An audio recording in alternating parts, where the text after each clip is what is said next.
An International Monetary Fund mission is set to visit Pakistan this month to negotiate a new, longer-term financial aid program. It comes as the government begins its budget planning for the upcoming financial year, which will be presented by June 30th. After avoiding default with a short-term $3 billion program, Pakistan is seeking at least $6 billion to stabilize its $350 billion economy.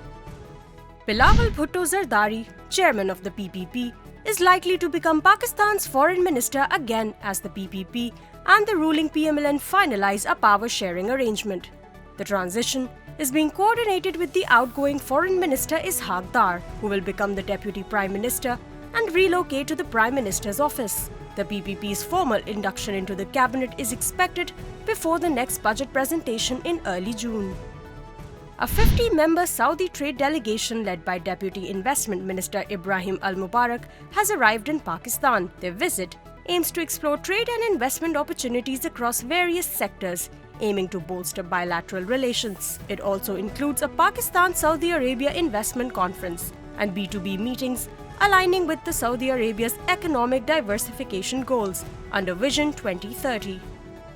Pakistan's Deputy Prime Minister Ishaq Dar has addressed the 15th summit of the Organization of Islamic Cooperation being held in Gambia.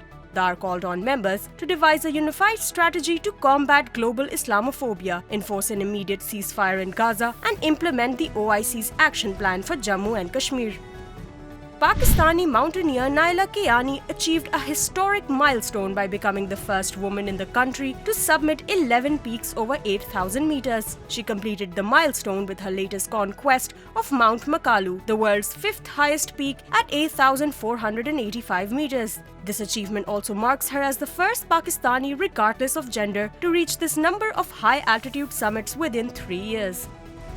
As negotiations to end the 7-month conflict in Gaza continue, efforts to secure a truce in exchange for hostages resume in Qatar, with further talks scheduled in Cairo. Meanwhile, Israel's military has begun evacuating Palestinian civilians from Rafah, anticipating an assault on this Hamas stronghold. Civilians are being relocated to 10 cities in Khan Yunis and Al-Mawasi as part of the military's offensive actions.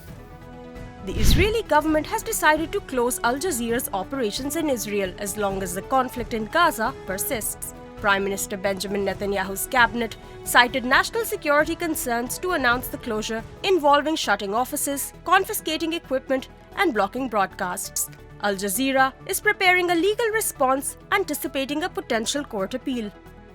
Chinese President Xi Jinping arrived in Paris for a state visit to mark the 60th anniversary of diplomatic relations between China and France. During his third state visit, Xi plans to discuss the development of China-France and China-EU relations, as well as major international issues.